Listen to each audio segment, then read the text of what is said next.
Okay, Yeah, so this narrative is Discord pretty crazy. Live should be up, and then the stream should be up in a hot second. So give me one. And we got like a pretty sizable turnout today. Thanks to everyone for showing up. Oh, hey everybody. Yeah, we do. This is sick. So one thing, I had to call like a small early meeting of comrades to make sure that this meeting was okay. It's a little I'm going a little above.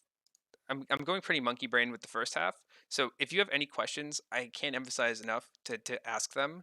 I really want to talk about some high concept stuff, and it's okay if it doesn't make a lot of sense. That I want questions. Ask me questions because this is like so important to us as designers. Um, so just that. You can put questions in voice text, and one of the other officers will be like, "Hey." Um, that's where We are monitoring the Do I chat. have voice privileges? yes, you have voice Does privileges. it work? Okay, it's not showing up on my. Sorry. Wow, you did chop off like all your hair. Holy cow. Yeah, it was like a small animal. Holy shit. Now I'll be the only one that has like. Oh wait, Will has long hair too. Okay. No, I got a lot Oh, of wait. fucking hair. Okay, I'm not alone. So before we get started too, Emilio just posted this, and it is such a sick design. I actually only have like very few criticisms for it. I actually wanted to bring it up mostly because what Emilio's doing in this design is he is breaking the silhouette of what would be like considered like a military style firearm in a really interesting way. The way that the kind of like plasticky plexiglass parts kind of come off of this very militarized standard barrel, the way that he's doing the trigger inlay too is very very nice. The blocky kind of segments that he has, the interlocking forms, all super good. This design is absolutely killer, and it's a great portfolio piece, especially if you're applying for the Valorant internship that we were talking about in the previous couple meetings. The only two things is that your black dark gray gunmetal needs a higher value contrast. It is really really faded, and I want it to show you're losing a lot of depth because of it. So I would definitely tone that down, especially against the white, and make it like a like pretty blackish, pretty dark. It could also be like that you might have contrast issues with the background, and I would either make it darker than the background or lighten the background a little bit. But this is a little too faded to show the depth of what's going on here.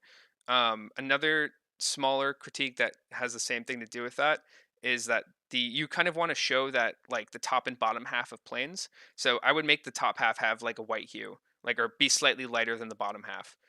This kind of like monotone value is flattening the depth, and we kind of want to. And then the last, and this is seriously the last one, is that I think I'm a little visually confused with what's going on over here. I kind of want to just see how these forms layer on each other. But other than that, this is like a near perfect gun design for a portfolio. It is an absolute slam dunk. The callouts are really, really good. This icon down here is killer. This is so cool. This is a 10 out of 10. Your presentation is amazing. One thing that I see a lot of concept artists do when they're doing gun callouts is they will do a profile and then the front three quarter, like the first person shot, and then they will do a call out for the rail because the rail is something your modeler is going to need to know, but he doesn't need to know the entire top of the gun. He needs to know how this rail works, where like your sight lines are. So just doing like a call out of that would help a ton.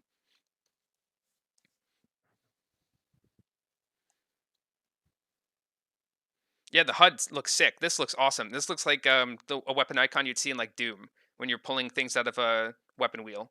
It's really, really, really clean. And like the way that you use the orange to do your layered callouts is sick. This is a really good design. You did a really good job with it. All right, I think we're about 10 minutes after.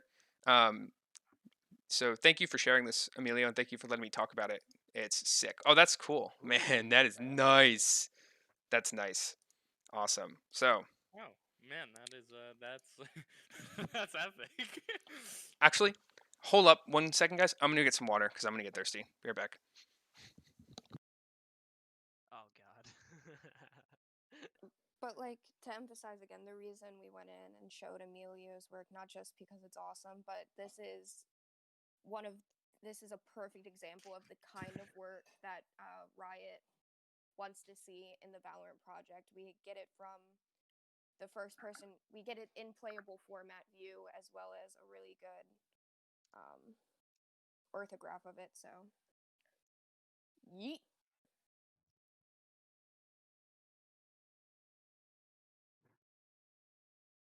And before Emilio, you also posted that you did like a 3D block out for that too, right? Just to like figure everything out. That's also like, mwah. That's chef's kiss.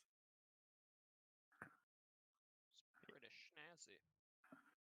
Yanni told me I had to keep you guys entertained. So, building off of last week, do you guys want to see more baby pictures of Yanni? Yes. He didn't say how you had to keep him entertained, so you know, it's his own fault. No, Yanni has like purged all of his old art. That's it's very hard to come by that.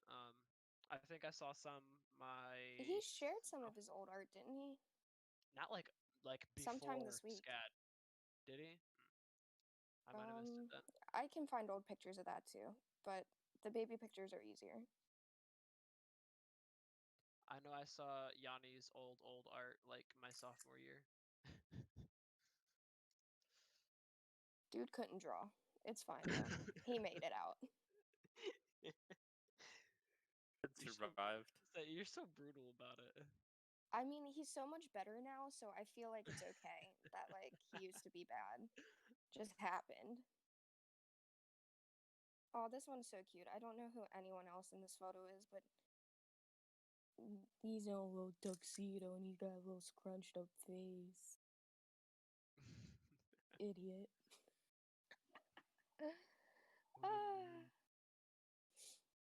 Look at him. He like had a consistent haircut growing up.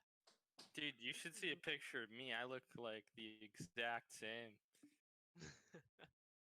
Actually, you know what? No, I had a bowl cut, so All right. a little bit of an upgrade. I have returned. I am back. We're gonna get started. Let's get this party started. Yeah, give me a hot last second. So, disclaimer. This is gonna be like I think the only disclaimer. I don't know. I like disclaiming. This first part, this first 20 minutes, I want you guys to be with me here. I'm gonna talk about a lot of stuff. It might be confusing. I really want you to ask me questions. I really want to make sure everybody here understands it, because more than anything, I want people to know why we ideate and why we go through designs, because just hitting deliverables without purpose doesn't really do the job that we want to do as concept artists. So I'm going to show you some techniques later, how to silhouette, and we're going to do some silhouetting together and work on stuff. But I want you guys to know why we silhouette. It's so important to just being a designer, and that's what we do as concept artists. We're designers. So without further ado, I'll try to take it a little slow. So this presentation, ideation. Why do we do it? Why we do it. That should be an easy one. We are concept artists, and as designers, we have to answer questions. And well, there's not always going to be one answer to every question. There's usually never a single answer to any question. When we design, we are asked a lot of questions about what the final product is going to be. And if we don't have any questions to answer, then we aren't really doing a design. We don't have anything that we can relate to see if we are succeeding or not.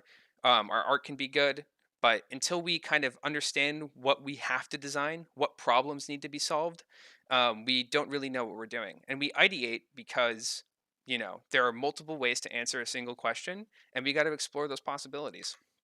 However, this is very important. Not all answers are equal, and some answers are definitely better than others. There can be multiple ways to answer a question, but there are going to be answers that are better than others. Now, I'm going to pause. This is extra important.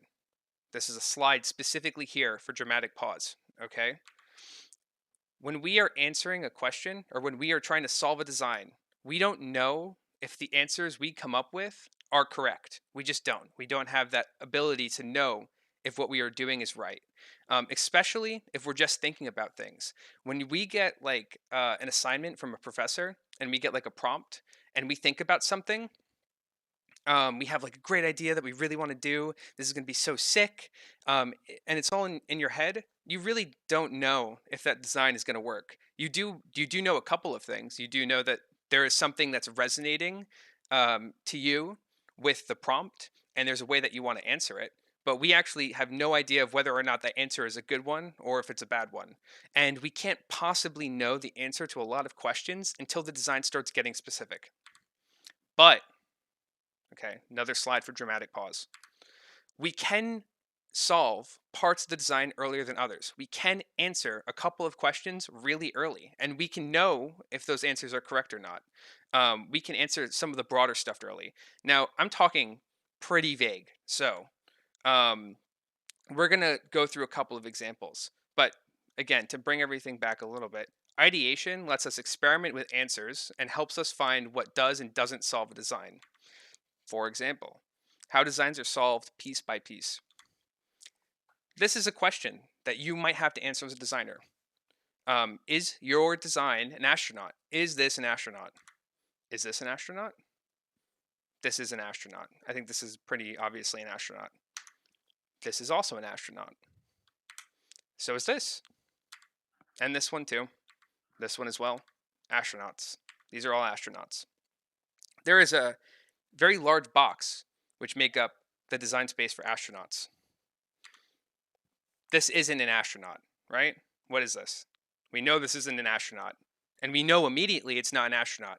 Very, very quickly, just by looking at it. It's not an astronaut. Why is that?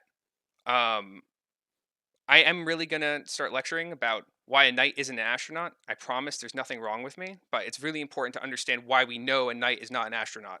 It's very, very important. We know a knight is not an astronaut because of the first and second level reads of the design. And we're going to talk very specifically about what those are in a little bit. But in plain terms, we know what's astronauty about something within fractions of a second. And that's because the first and second levels read of the design, the silhouette, and what's breaking the silhouette. Any other answer to what is an astronaut is incorrect. And like, what do I mean by that? We can kind of start to break down the qualities of these designs, right? Like they're both in suits, protective gear. They both have helmets. They both have backpacks. But we really don't know what's the astronauty quality of an astronaut specifically. And to kind of deduce what breaks down that design into qualities is incorrect. And how do I know that's incorrect? Because we can have other designs here. This kid on a skateboard is not an astronaut, but he has a backpack and a helmet. This knight over here is not an astronaut, and he is in protective gear with a helmet. There are qualities in these designs that are kind of astronauty, but for some reason they're not astronauts. And why is that? Why isn't a hot dog a sandwich? Bear with me for a second, okay? I promise it's going to tie back a little bit. Uh-oh. Yanni's going to have some stinky philosophy talk, okay? Forms. So there's a concept in philosophy called the theory of forms. Kind of sort of spark notes of this idea. We know what makes up an astronaut. We know what isn't an astronaut, but we don't know what an astronaut is. We don't have the perfect form of an astronaut. No one's seen a perfect astronaut. No one knows what the ideal astronaut is. Astronauty, and we have things that aren't astronauty. We all know what chairs are, but there are many different kinds of chairs, and we don't know what the perfect chair is. We just know that there is a box, and inside that box are chairs, and outside of that box aren't chairs. And how do we communicate that? Because this is incredibly high concept, and I have no idea how it relates to art, Yanni Monkey Brain. The first and second level read. So now we're bringing it back. We're going to talk about it. We know as human beings what something is by its silhouette, first and foremost, and then what breaks its silhouette. These are the two most important things about a design. And these are the broadest questions that we have to answer as early as possible. Because a design can be super cool. You can design the coolest astronaut ever. But if it's not an astronaut, the design doesn't work. We can have a really cool piece of art that's in space and just is super interesting. When someone looks at it and says, hey, that's a knight, that's not an astronaut, we have failed pretty hard. So, first, second, third level details. The two that we have to figure out as early as possible are the first and second level reads. So, what makes up the entire shape and what inside that shape is breaking out of it. This is what communicates what the thing is and what its place in the world is. And then after that, we can start getting into the specifics. We can start looking at what the specific questions of the design are. We can get into the second level details, the third level details, the fourth level details. It's details all the way down. There's always farther you can go with details, but the ones that are the most important to a design and the reason why we ideate is to figure out that first and second level read. This is like the hierarchy of how we should design because we can answer the easiest questions first, the first and second level. Is this an astronaut? And those questions will, if those questions go unanswered, the design will never work. It will break the design fundamentally. And once those big questions are answered, you have put yourself inside the box of astronaut, which means that there's only so many possibilities for the design left to go, right? When we get to a point where something is visually communicating it's an astronaut, there's only so many possible designs left. It actually gets incredibly specific. A lot of the choices are already made, right? It can't be an elephant anymore. It's an astronaut. It can't be a knight anymore. It's an astronaut. It can't be a mid-century Gothic chapel because it's an astronaut, right? We've answered a lot of the questions already. So what is an example of a more specific question? We don't know what the perfect form of an archaeologist is because that is a vague and porous definition. We can design an archaeologist, but we don't know what the perfect archaeologist is. We don't know what the ideal archaeologist is, but we know who the fuck Indiana Jones is. There is an ideal Indiana Jones, and there is no ideal archaeologist because once all the questions are answered, we arrive naturally at the design. When there are no other possibilities, when nothing is left ambiguous, we no longer have just an archaeologist, we have Indiana Jones. And that is incredibly important, right? That once we kind of break down the hierarchy of questions, we arrive at our design. There's no other work that you have to put into it. There's no more ambiguity. There's just specifics. Now, addendum, okay? I had to add something because I didn't know where to put it in for the rest of the PowerPoint. So there's the less ideation that you do and the less thumbnailing that you do, the less interesting your answer will be. Why? Other designers have already been here and answered these questions before. There has been a lot of answers for what an astronaut is. There's been a lot of answers for what a SCAD astronaut is or whatever this design is. The first thought to come to your mind has usually been thought before. It's really important to know this. Like, the reason why we go through so many answers is because the first idea is probably someone already has thought about, like, just because we live in like society. When we think of astronaut, we all think of the same thing or close to the same thing. And it's really important to get away from that because we're designers and we want to have a voice, right? We want to be interesting. So the reason why we don't usually take our first idea is because it's already been done before. People have already thought about it. The work has already been put in. The more easy answers you eliminate, the more creative you have to be to answer them. The qualities that you have to kind of pull from will get more and more creative the more obvious, once the obvious stuff has kind of gone away. You will find the hard limits of the box of what an astronaut is really quickly doing this, right? We're just using astronaut as an example, but you're going to find that like those limits to the box really quickly. What is and isn't working will become really obvious, but you will also stumble upon solutions that no one really has considered before because you're kind of pushing the idea of what does and doesn't read. Because there's not one answer to the questions that we are asked. That is the most important thing to keep in mind as a designer, that there's never going to be one answer and there's never going to be a right answer, but there's stuff that's pretty darn close. There's no ideal archaeologist, but there is a goddamn Indiana Jones. All right, that's the beef. We're going to have a small mid-session QA if anyone has any questions about that first half. We're going to just take 10 minutes and we're going to talk about it because this is the stuff that I really want to communicate to you, because I've had so many professors that are like, this is how you thumbnail and this is why you thumbnail, and or this is how you thumbnail and this is what I need from your thumbnails, but they'll never tell me why I thumbnail. And I want to show you guys why you have to like design stuff and ideate and figure out stuff. So quick little Q&A about the first half. We're probably not going to unmute you during this, so if you have any questions, we're just like monitoring voice text really closely. Okay, Colin has a question. It's a big one, so I'll read it to you. Okay, he says, usually for me, I get inspiration that comes from other works, but the more you focus on the originality, you move further from it as you go. But you're right about the first idea not being original. How do you get a source as an individual for originality? Yeah, so that's design, the question, right? This is actually like a very important question, and it has two answers.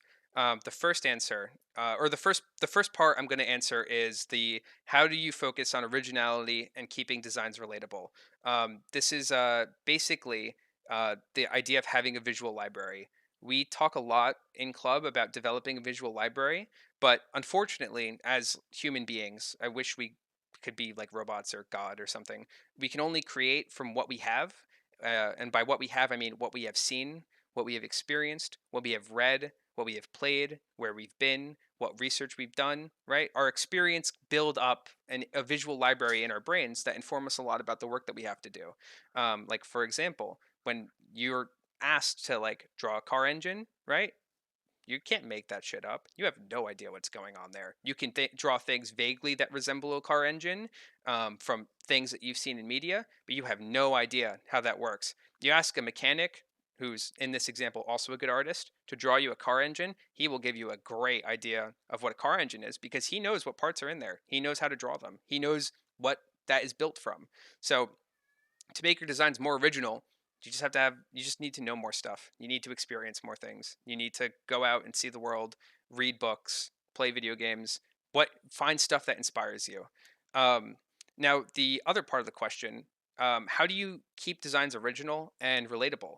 And it's a bit of a sliding scale. Feng Zhu talks about how when you present ideas to a client, you do a design for them, which is the safest one. You do a design for yourself, which is the riskiest one, the most original, the one that no one's ever seen before, and a design in the middle.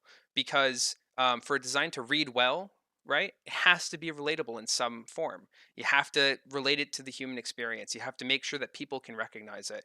And the more you go into the original, the more that you go into things that have never really been done before, you can start to lose that aspect of a design. And the best designers keep their originality grounded in reality, that there are pieces of a design that they can look to, or normal non-art people can look to and recognize immediately what it's trying to communicate.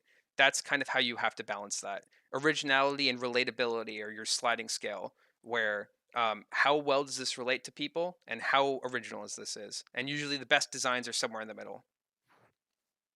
Magnum opus. I tend to get stuck in the research process and I can't get out of it. Lost in the sauce kind of thing. How to leave the research phase?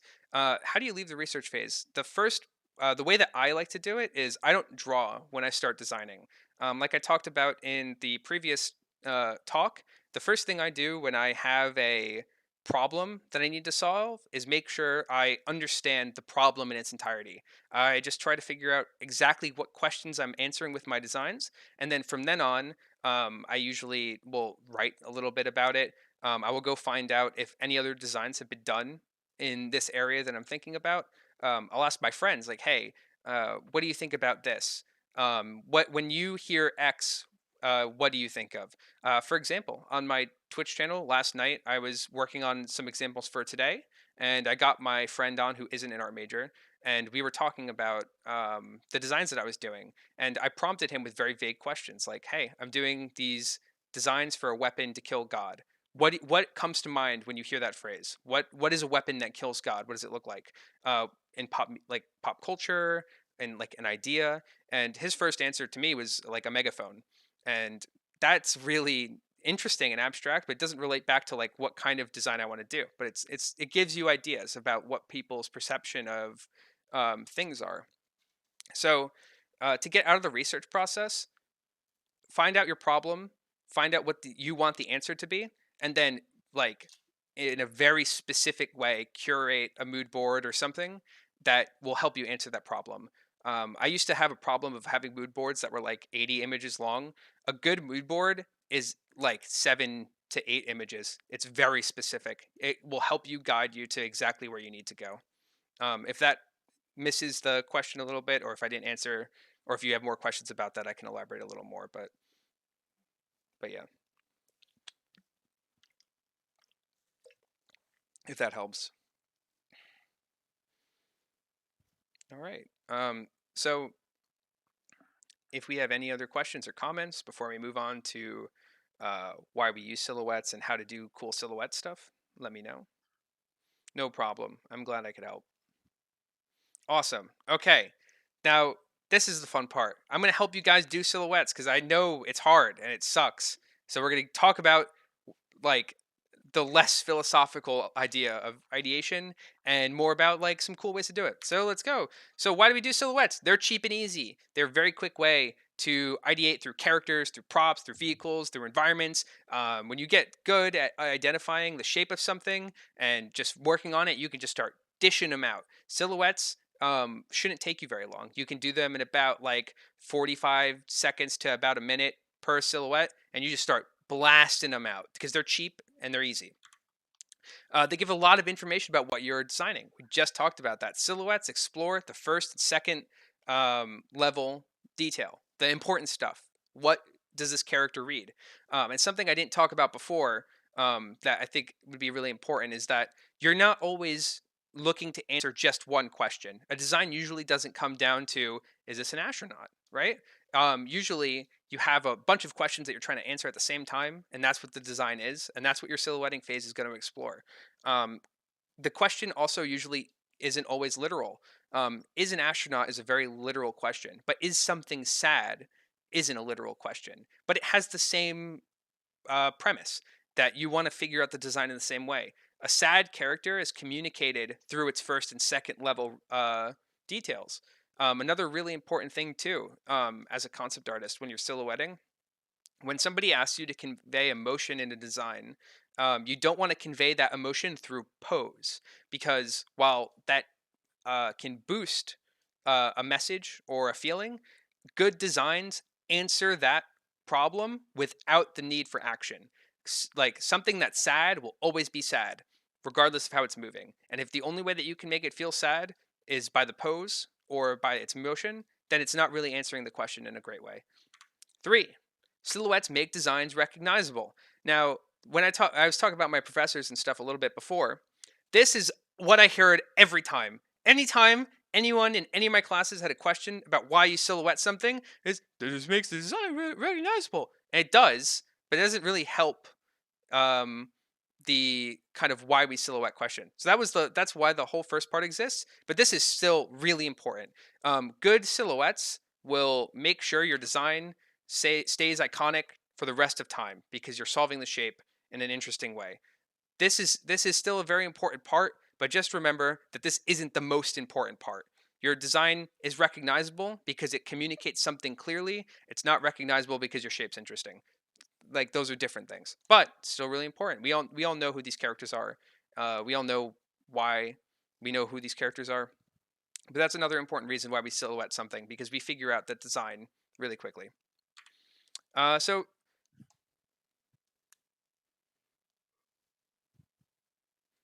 yes, that's 100% true, Emilio. Yeah, 100% true. That the shape of something tells us so much more information about what that thing is than the color or the context or anything.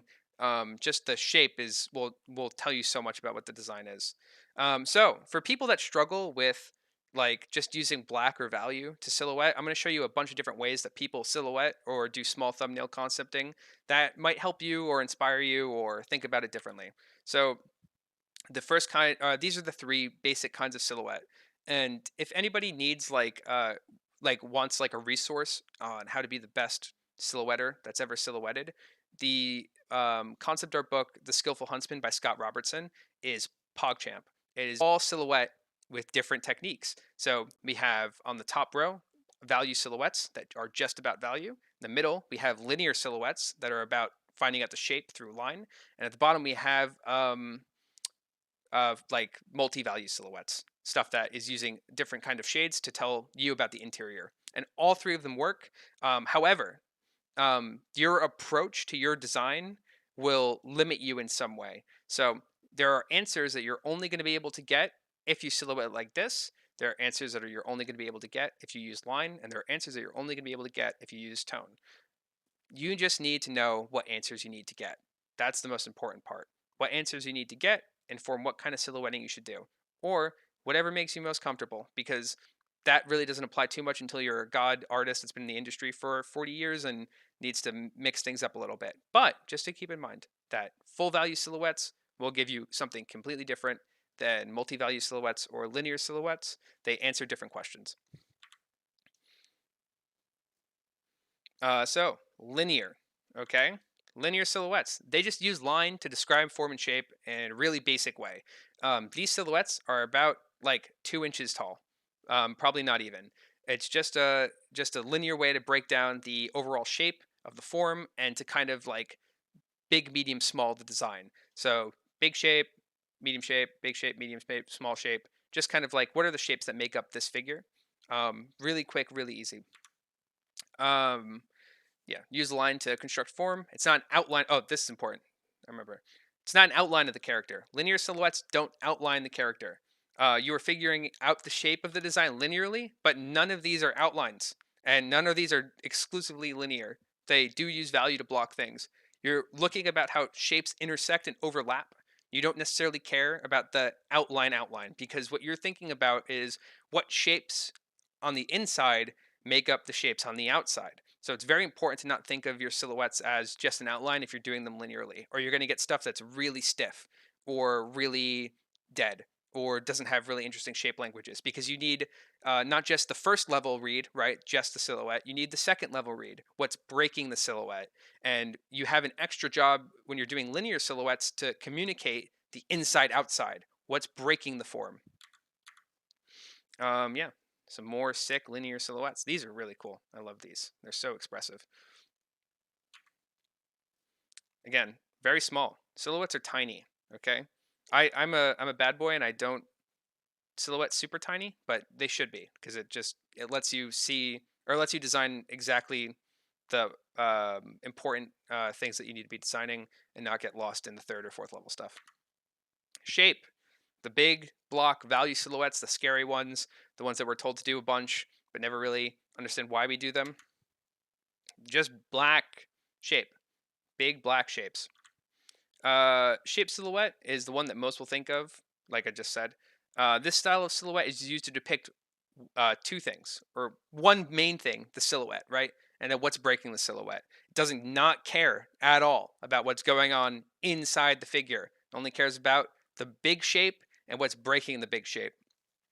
It ignores any and all detail on the inside. You're just looking for big shape breaking big shape read. These are sick. Really, really cool too. But notice that there's, we're going to talk about this in a little bit, but like you can cut into your silhouettes to communicate some interior detail. But again, these designs all read on shape and then what's breaking that big shape. And then on the right too, you got a process of what translating a silhouette to a final design is too, as well. Really, really cool stuff. Tonal. Now, tonal silhouettes have become more of the industry standard recently. If you get good at doing them, you're figuring out like the first, second, and third level of a design really, really early. These are all about like communicating the full design on its smallest level. Now, I don't recommend doing these mainly because the reason why we should do the other kinds of silhouettes as students is because we need to we need to separate the first and second level reads from the third level reads, because we don't really have the proper concept or training of differentiating between them yet. And what I mean by that is, how many people have done like a piece of artwork where they spend a ton of time rendering out something really small or something that doesn't really matter to the whole design, or spending like a lot of time working on like an eye and then looking at the whole piece and it just wasn't working together. We need to make sure that we're really focusing on each question as it comes to us. But the better that you get at doing these kind of things, the more questions you can answer at the same time. So tonal silhouettes, they can be 3-tone, 4-tone, whatever. Answer first, second, and third level designs. immediately. That's all they really do, and they're a really good way to they're a really good way to ideate once you have a great understanding, because you could just take a three-tone silhouette and pretty much bring it to final, and then add your fourth and fifth level details. But as a student, I really recommend doing value silhouettes, just because it really makes you practice getting the first and second level read done, and that's the most important part. Yeah.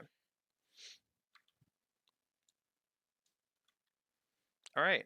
Now we're here in the fun land, fun zone. What are some easy ways to silhouette? How do I silhouette? What are the best ways to do it? Tools, digital and traditional. So if you guys have struggled with silhouetting before, I'm going to give you guys the big scoop. For digital, the most important thing about a silhouette is edge clarity. And what that means is, if you're silhouetting with a brush that doesn't have a hard edge, stop, because you're just making things really hard for yourself. Find a brush that has like a corner, or it's like a hard round with no opacity, or it's like a triangle or a square, something that's just got clean edges. It's going to make your life 10 million times easier. Another thing, if you're not, if you have a hard time with just the brush, the lasso tool is god tier for silhouetting, because you can just lay down shapes and cuts really, really quickly with a lot of precision and really clean edges. So, the two ways that I'd recommend doing silhouettes digitally, a hard brush that has a clean edge with no opacity. It could be a hard round, a hard square, a hard triangle. I like using a triangle brush, or the lasso tool. You can work from opacity. I would not recommend it. It's just, unless you're doing like tonal stuff, it's just much more difficult, and it kind of muddies and adds like a level of vagueness to the silhouette of the design. For traditional, so I love silhouetting in traditional with like a really light gray Copic marker. Just something like I've seen people that do it in black, and you can, but it is really, really nice to get like a 40 or 50% gray marker and put a silhouette down and then work linearly over it. It is just a very, very fun experience. If you are more of a traditional artist and haven't tried something like that, I would 10 out of 10 recommend it. It's very, very nice. Cuts. So what I was talking about before. Cuts are negative space that are used in a silhouette to represent design forms. Cuts is what will help make you understand silhouetting 10 times better, because you can think of interior details or design language like big, medium, small, or composition of a figure before you start laying down details. So how like this arm is just the tone page because it's a cutout. Same with like how these legs are done here and here. The necks, the faces, the scarf is indicating like a light source. This little thing right here to show you where the edge of that cylinder is, right? Cuts are super duper useful and will help you get a better understanding of the forms that you're trying to silhouette. Yeah, cuts are sick. If you have any questions about any of these techniques, let me know. Symmetry method. Um, so there's two kinds of symmetry methods. If you want, you can watch this video. I could put it on after the meeting. But one is with the symmetry tool, and I can't ethically recommend doing it because I do it all the time, and it's a really bad habit.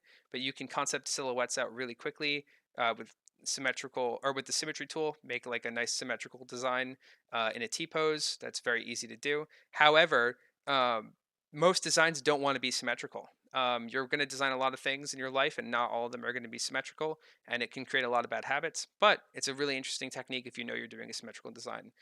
This technique is super cool. Basically, taking parts of a photo, cutting it out with the lasso tool, and then kind of smushing them together to make like spaceships or props or something. Really, really interesting. The Tanney Method. This has very quickly become one of my favorite ways to paint ever, and I can talk more in depth about this. I can give a quick little demo too, if anybody's interested.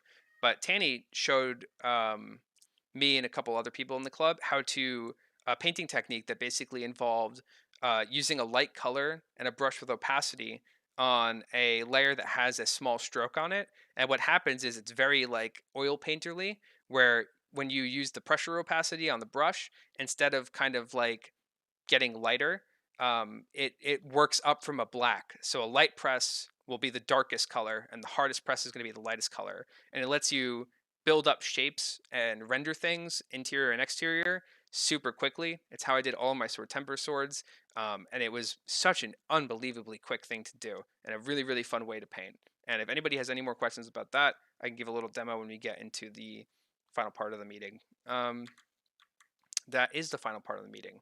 So, for the rest of the meeting, for my home slices here that have been working along with the the prompts that we've been doing, like the getting the right internship stuff, or have been working on their portfolio for a studio, the really focused things that we've been trying to do this quarter.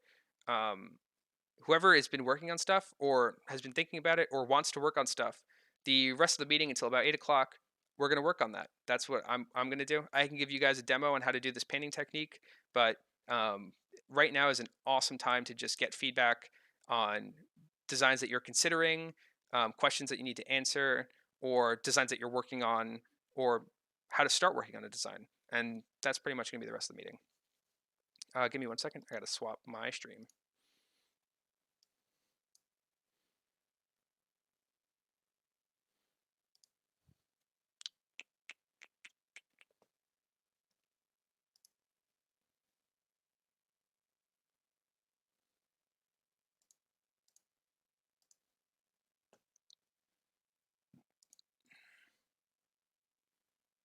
Is there a video about the Tanney Method? You can ask. He's in the server, Emilio. If you want to ask him, he's a really, really nice guy. You can send him a PM. He goes by Tanney Phantom the Discord. But we don't have any videos of his demos. They were all when he was here in person. Okay. Hopefully, Photoshop doesn't get too buggy. So for those who want to tune into the YouTube stream, I would recommend doing that now because the Discord streaming sucks so much for Photoshop. It's going to do this like popping effect that it just is not pleasant to the eyes.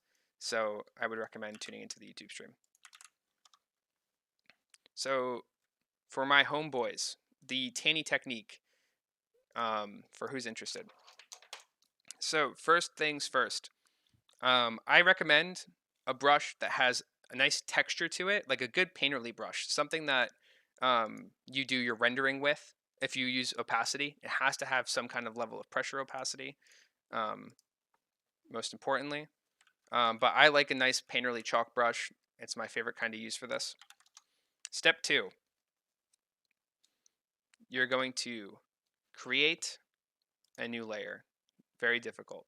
It's probably the hardest part.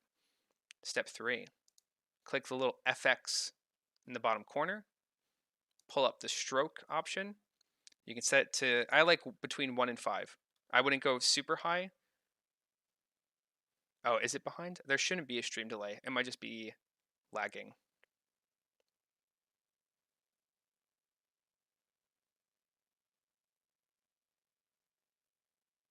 Is it? Oh, that's unfortunate. Here, let me see if I can make it so it doesn't pop a ton.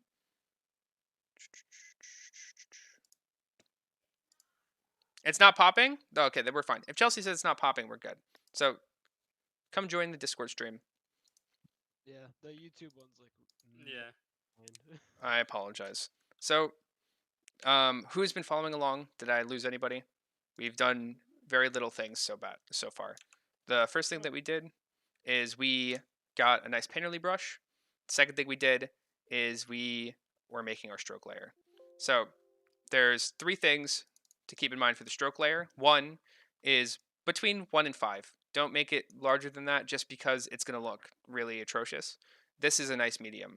2, position has to be outside. Make sure this is outside. Photoshop's default is inside. It doesn't work. Make sure it's outside.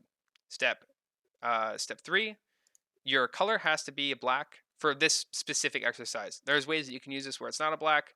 It can just be any kind of dark value. I prefer putting a little color in there because it gives you a really awesome variation.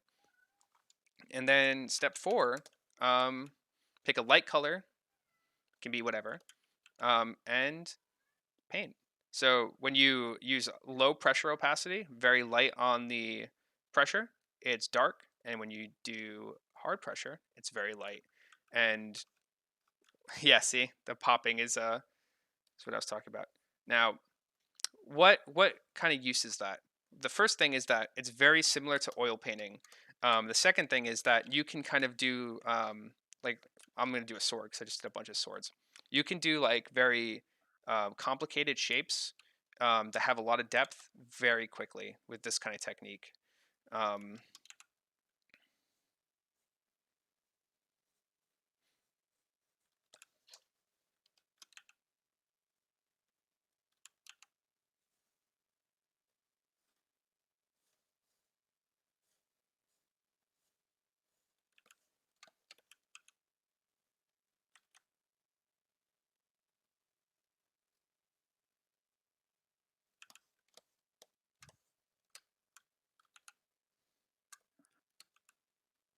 if you have any questions about how to do something like this too, it's not super complicated. It's just about like it just is very like oil painterly.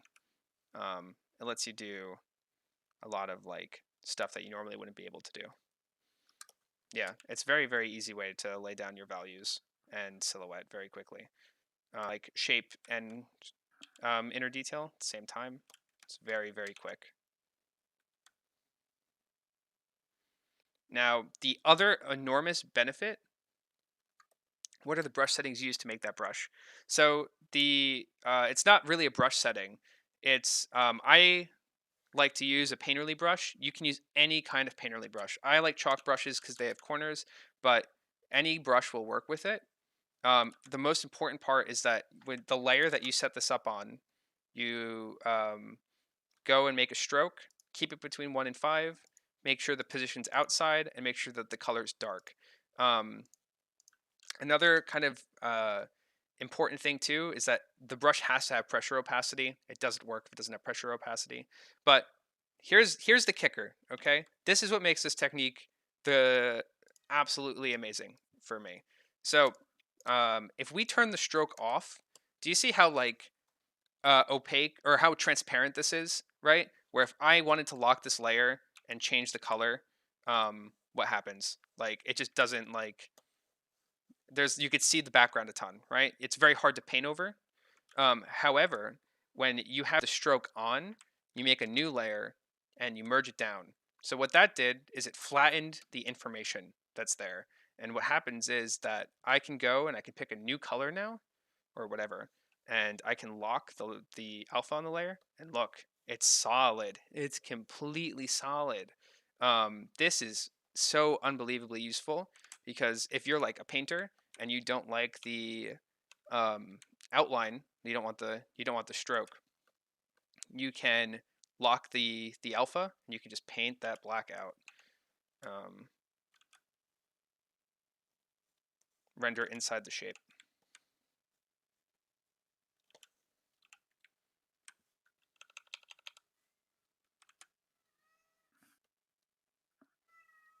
What's up, Beerez? You okay there, kitty?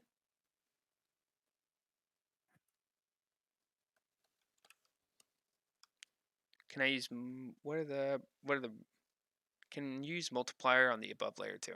What do you mean by that? You could do whatever. This is like a solid shape. You can do whatever you want to it. It's like full paint. For the stroke effect, yeah, you can make whatever. You can make the layer anything. The stroke will always be there, and the stroke is going to respect the layer settings. Ooh, Photoshop. You okay? There you go.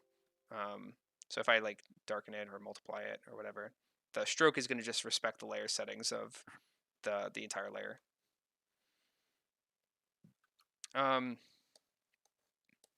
Yeah, so that's the Tanney painting method demo. I am a big fan of that. It is very fun to do. So the design that I'm working on, and I'm going to be working on for the rest of the demo today, hopefully you guys work alongside me and we can talk about stuff. And if you want to stream yourself, you're more than welcome to, is I'm doing the Valorant gun. Last meeting we talked about a prompt. The prompt that I'm doing is like a god killing weapon, a god slayer. And yeah, so I'm starting with the judge and we're just going to do some silhouettes, figure some stuff out. We're also going to go in and start unmuting people. So if you want to stay muted, make sure that you're muted on your end. But we're going to go and start unmuting everybody so that it's more of an open environment.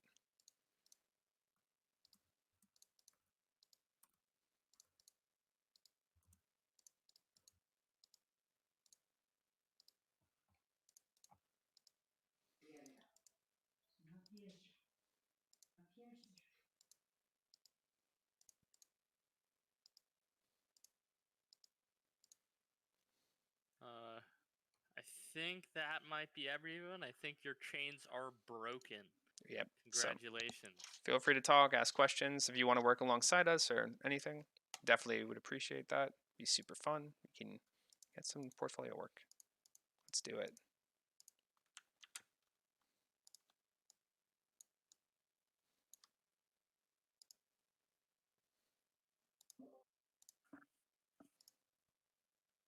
Yanni, that was a great presentation. The thing I was asking about the multiply thing Mhm. was you know how you said you can merge down the layers and Yes. like have the effect get applied to it so it doesn't look transparent anymore. Can you do that with a multiply layer too? Yeah, so if you flatten a multiply, if you like merge a multiply layer to the layer that it's over, it'll keep the layer effects. What this stroke does, it's a little getting into like the technical things of Photoshop. So basically, the stroke, the paint that you're actually putting down is transparent, right? Because you're using pressure opacity, and what the stroke is doing is it's filling in the gaps with the black. Wherever there is a very transparent thing, it's saying, nah, you got a stroke, which means it's just black. And when you turn off that stroke, the underpainting is transparent. There, you could see through it. And if you silhouette using like a brush with opacity, like you want to get those value layerings, you can run into an issue where you can't lock your alphas anymore. Your alphas are the level of transparency, because you want to paint over it in like a when you have a 6 silhouette, you want to be able to just go and paint over it and do all that, and you can't because it's all transparent, and it's really really hard to keep the look of the thing and make it opaque. So with the stroke technique, what you can do is once you have everything down, the layer still has like, hey, this is transparent, and you're cheating it with a stroke. And when you make a new layer and merge it down, it's compressing all that information into one thing, and it's impossible to do that with a normal layer. It's impossible to make a transparent layer opaque in that same way without merging it in some kind of way. So it's unbelievably convenient for anyone who's familiar with that kind of workflow. It's hard to kind of describe if you haven't messed around with it or had to try and salvage a transparent design that wasn't supposed to be transparent, but it's really really sick. All right, see you, Zach. Thank you for stopping by. It was great having you. Yeah, see you guys. Bye, Zach.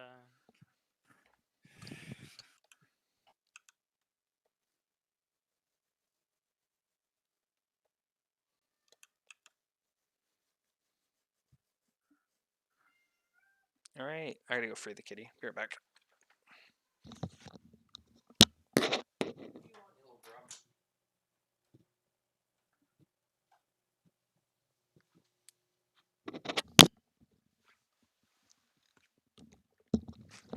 Emilio, if you wanna come do a demo, you're more than welcome to. We would love to do that. We love hosting people that want to show information and stuff. So if you have a technique that you want to show off and you want to show it off to the club, definitely host a demo if you'd like to do that.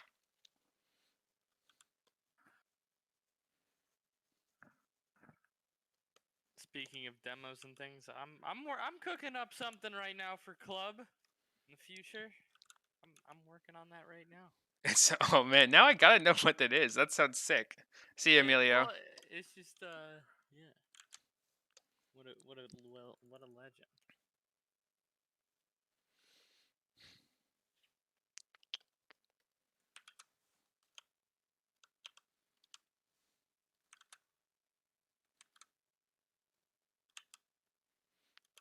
So how many peeps do we have here that are going to be following along and developing a portfolio for the right internship or another internship or a job alongside club?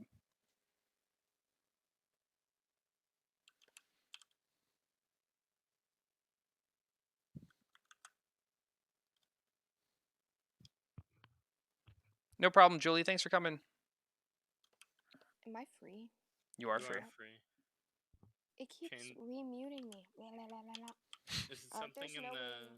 chat channel? There is no way to cheat Inktober. Inktober's whatever you make it. In my opinion. Hey, hey, hey! Sorry, I Oh, freed her sorry. and she's angry. She bit my word. Can y'all hear me? Yes. Hell yeah. Yes. Okay, my mic was being funky again. Ugh.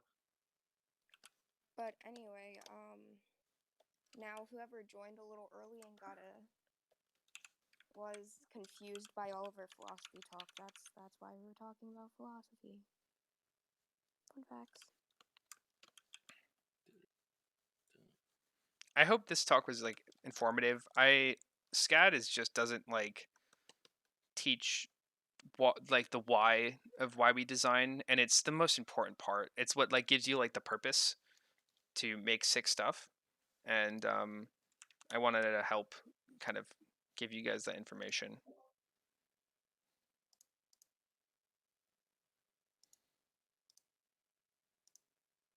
Yeah, thank you. It was very, very insightful.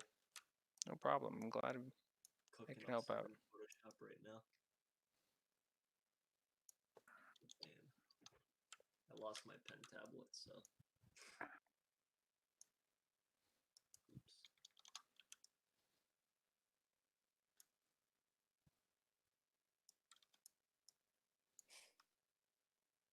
So, what is your process a little bit on what you've done so far, between knowing what you want to be answered and what you were thinking? Like, give us the thought process on the silhouettes you got on screen. Okay, so the top one's the judge. So the first thing I went and found was what the gun silhouette actually was, and I just made it because the design has to stick to the original silhouette in some way.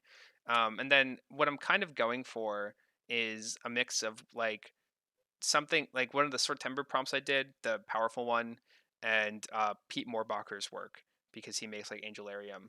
The idea for like this gun is like it's some ancient relic that was made to kill God, and using it now, it's been like locked away or just not used. No one's needed it, and the more it kills, the more it like comes alive. So it's got like this like um, ancient energy to it, and the more that it's kind of feasting on things or killing things and around, the more powerful it's going to get, like in the sound effects and the shot impacts and the like it's going to light up and do some cool stuff. So I'm kind of moving between like sleek um, and angelic shape language, and then ancient relic-y shape language that uses kind of like sword motifs and something like that. That's mainly what I've been kind of figuring out. How can we figure out what kind of shapes evoke what kind of mood? Is there a cheat for that? Just keep trying until it works. That's the cheat for it. If something looks sad, if you want something to look sad, experiment with things that you know are sad. So like when we talked about last meeting with Carolyn Lim, kind of figuring out what sadness was to them. So like having like a foggy head could translate to having like glass material around the head or like a big heavy head. You just kind of need to like really understand the questions that you're answering and then experiment a lot and be okay with failing. Like not all these designs are going to work. Very few of them are actually going to work well. It's more about just, keep trying until something starts sticking. And then once something is kind of working, pushing it and figuring that out. So, how many silhouettes would you advise doing per design? Is there a magic number somewhere? No, I'd say like 10 is what you should shoot for, but like a design's not figured out until it's figured out. You know what I mean? How do you know when to stop then? When you have something that's compelling to you, I think it's really that's your designer brain, right? Like you could show it to other people, show it to yourself, but you're the only person that's really going to know when a design answers the question, because that's like you have to be able to go and relate it back to the problem, right? Like if you ask yourself like does this design fit this question, and the answer is yes, then I mean you did solve it. If the answer is kind of, then you still got some work to do. Like What if if you have multiple solutions that you're really into and um, you can't decide? How do you decide what's better? show that to other people and see what they think. That's the big brain play. Get some outside feedback. You should have more than one design that is compelling, and then that's when you kind of have to show it to other people, and they're going to tell you what they find compelling. When you're putting a project on the internet, like whether it be your portfolio or ArtStation or stuff, should you show every silhouette you've done or only the couple that you find compelling? When you're trying to get a job, you want to show every silhouette you did in pre-production because you're being evaluated on how well you can think. When you want to show off as a concept artist, you're only going to show your good shit. That's So on ArtStation, put all the silhouettes, but maybe on Instagram, save the few. Yep, on Instagram you want to be like, this is my design and this is the cool stuff from the process, and then on ArtStation you want to be really technical about your design. You really want to communicate like, this is how I got here. And then so like people on Instagram, like they don't care how you got there. Most of them don't even know what kind of work you're doing, and they don't want to see like the dumb thought process. That's for professionals only. For like our illustration homies, how does the idea of silhouetting translate to the idea of thumbnailing? Like how would when you were going over techniques and stuff, I think it was really useful for characters and like props, as we see now with you designing weapons. Is there a strat for like the silhouette version if I was, say, an environmental concept artist? Yeah, the silhouette version of an environmental concept piece is a 3-tone thumbnail where you have foreground, middle ground, background, because you're just communicating like the 3 important elements of the design and whether or not the composition's working, and that's super important to every illustration, and that's what you're going to see from studios that do like splash art and stuff or big illustration pieces, is that they do tonal. Their first thumbnails of a piece is always going to be foreground, middle ground, background in 3 values, and then after that they're going to clear up their values black and white, and then they're going to start painting the thing.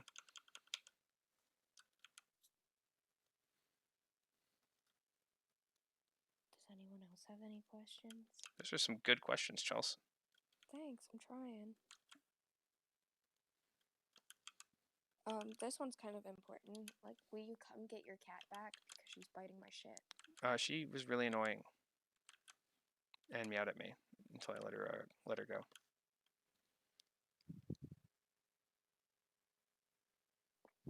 Let's see. Silhouettes.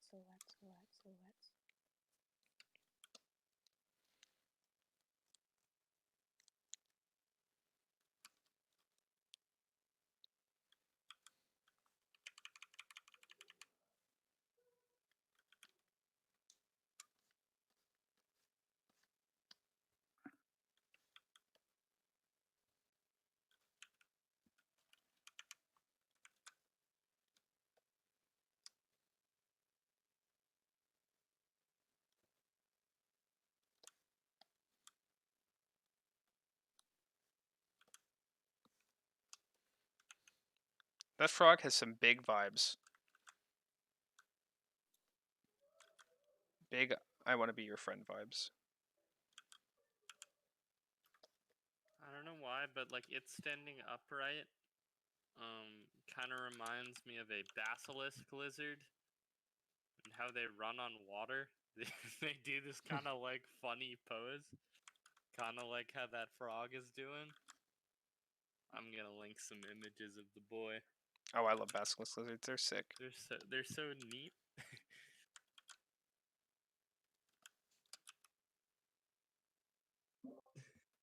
Sorry, I got carried away. Okay, I have a question. Because none of my friends play this game, and I want to talk about it with people. Does anyone here play Legends of Runeterra? I need more people that play it, and I want to talk about card games. Play it, but you intimidate me when we play it together. Okay. I definitely don't mean to do that. I play Hearthstone. We know this. I can't stress how much that like you casually being like, hey, do you want to play Runeterra? And I was like, oh yeah, sure, that'd be awesome. And then we get into the game and you're like, yeah, there's this really fun mode, you can experiment and all this. And then you absolutely dookied on me like every single game. Back to back. There's a tweet I saw recently, and it was about fighting games, and it was like, the thing I love most about the fighting, like people who play fighting games, is that the way they approach, because of the way they're like trained to approach games, they approach a lot of things the same way. And it's like they enter the game thinking, okay, how am I going to get good at this? Because fighting game people just like know at the beginning of the game they're probably not going to be able to like compete in tournaments yet. They gotta learn the game. And They it's approach a lot almost of things like that. Like the fun of it is learning the game. And so the point is wrapping around in both art and playing video games with Yanni. You shouldn't let him intimidate you. You should be asking questions and figuring out how to beat him next. True. I'm gonna And find that that's tweet why real quick. That's an absolute I'm- pog take right there. That's why I'm a fighting game making, player. Or I live with I'm making fear. a presentation on line work that relates to To fighting games? Yeah. Nice. Well, you know how we talked about the core A, like heart, body, and mind thing. Yeah. I'm turning that into like. Wait, this is gonna be the coolest talk ever. I actually really want to see how that turns out. That is such an interesting idea. That is so cool. Will, you have to show me what you're working on. I literally just have like the Heart, slide body, mind. tiles, and I mean the fucking I used a cool like theme for it. It looks dope as fuck. I'll put it in the Wait. thingy. Will, what's your talk about? Wait, Okay, is that so Patrick Miller? Patrick Miller's sick. I didn't know he had such based fighting game takes. That's awesome. Yeah, well, it depends if you're a lab monkey or if like I mean it depends. Again, this is this goes back to the 3 types of players. I'm a fighting game player as well, but like I don't know. I like getting good at things, but my goal in every game pretty much is like how do I look as cool as whatever possible in whatever game I'm in? Yeah, but that's the same question though. Except Yeah, like I it's mean, like how do I how do I be fucking how do I sick? style on these people? Yeah, Yeah, how do I be sick? Yeah, there's Yeah. how do I be good and how do I be optimal, but there's also how do I be like Sick? dope? Yeah. How do How do I I be be? sick? I think I could just. How's Well, everything? I think that applies to art so well though. Like you don't want to jump into a class comparing yourself. You just want to think about, like how do I be sick? How do I be sick? Yeah, I mean that's my ideology about art too. How do I be sick as fuck? How do we make our stuff look as cool as possible? And Like you the can't if be you cool open up without good fundies. like if you open up the thread I sent on Twitter, like the second tweet is fighting game players also generally really good at asking people who are better than them at a thing for advice, tech feedback, which again, something that everyone should do. That's relatable. If there's someone better than you in class, instead of being jealous of them, make them your best friend. That's the cheat code. That's the cheat.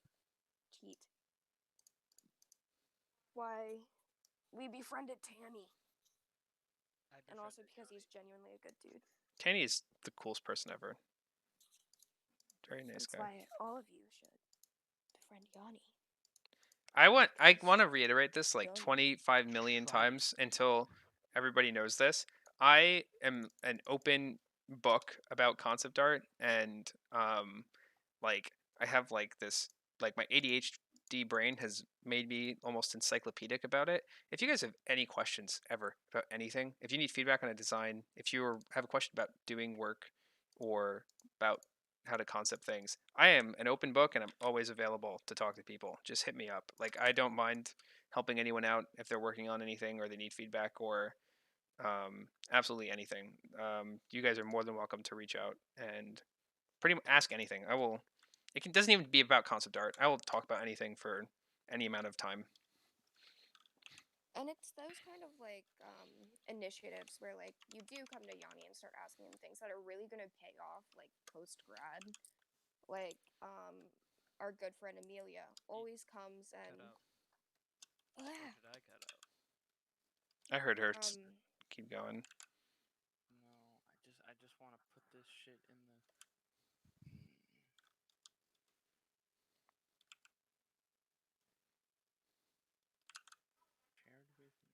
Oh, Chelsea's phone died mid thought. Rest in peace. Yeah, imagine one cutting out and then your phone dying. That's a Despacito. You really just hate to see it. Hi, Nala. We're at the end of the meeting.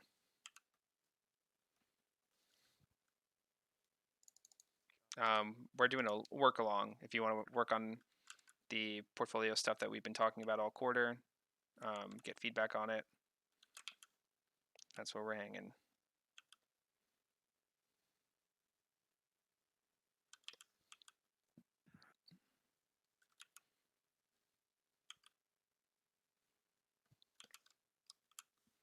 Now, how do I put this presentation into the folder? Now that is Oh, I can talk now. What kinds of brushes do you recommend for these kinds of silhouettes? We talked about this a little bit in the meeting, but good. yeah, it's okay. So there, if you look at the side when I post it, there's a thing. But for silhouetting, I swear by just get a brush that just a big triangle and no pressure opacity and completely hard edged. You can do a hard round or a hard square, but pressure opacity will kill you.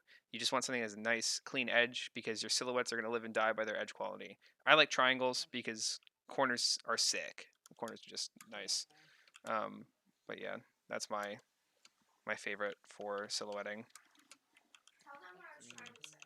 What were you trying to say? Make a triangle brush right now. That like by asking Meeting questions to your peers and materials. stuff, it's that kind of. Here. 2020. Chelsea has some wise words she's going to talk through me because her phone died and she's a ghost.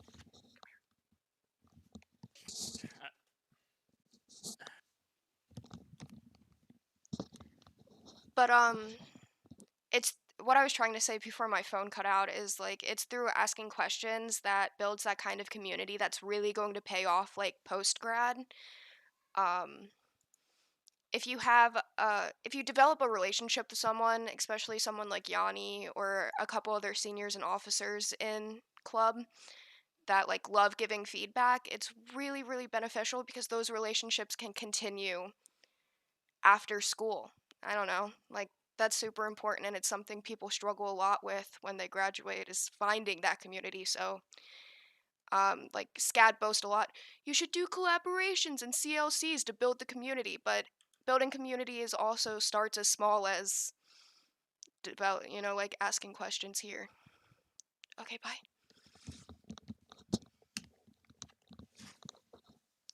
Wise words from Chelsea. Absolutely big truths too. Really, really good stuff.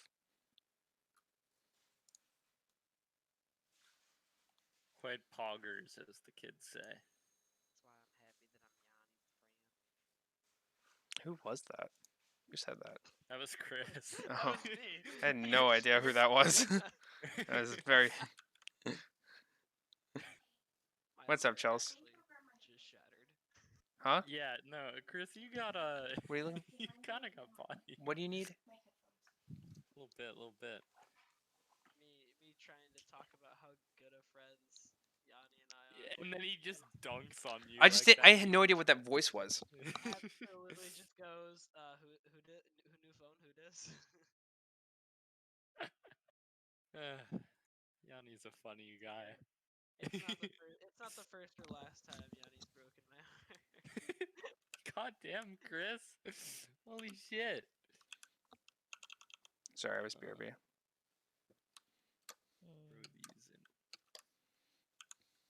I put the presentation in the Oh, thanks, Will. the bones of it in the drive. Is it finally in the Google Drive? It's finally in the Google Drive. It's in 2020 meeting materials. Guess who's Back again. After years of boasting about this secret meeting. I think it's been 2 days. Yeah, it's been like 2 days and it's like. all the hyperbole. Wait, there's someone in the general chat. I can move them in here. Hey Murray, you're in the other chat, so I just moved you in. Welcome, Murray. Or yeah. As a reminder, like as you came in, I unserver muted you, so you have to mute yourself on your end if you want to stay quiet, which is fine. It's just now you have the option. Wait, I like this Power idea. is in your hands. I'm trying to Third like. hand. I know If you people only are have one. popping in and out, and it's just automatic when you join club meeting that you're muted. So I'm trying to keep my eye on it. I don't know. Or do we want to move everyone back to general? No, it's fine to stay in here. We're working in official capacity right now. I guess you're right. It's important to keep the image up.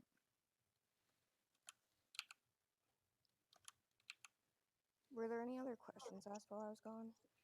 I No, didn't I don't see think so. any. I've been watching that voice text like a hawk. A hawk with bad eyes, but a hawk nonetheless. It's the best kind of hawk. Let's see.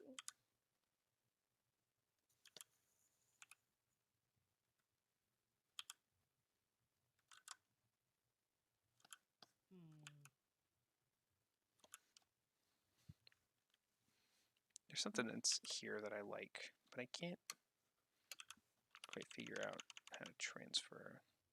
Is there anyone you model your silhouettes after? Like, do you have a favorite silhouette artist? So like this, so it depends on the project, but the this judge is taken from the guy I said if you were doing the Valorant project, I forgot his name. He would be your god. I just took his silhouettes because he knows what the judge looks like better than I do, and he's their judge concept artist. So did you do your silhouettes on top of his silhouettes? I took what the judge looks like in profile from his design specs, and then I painted over it in black so I knew what their silhouette looked like, and then I based all of my silhouettes on that judge.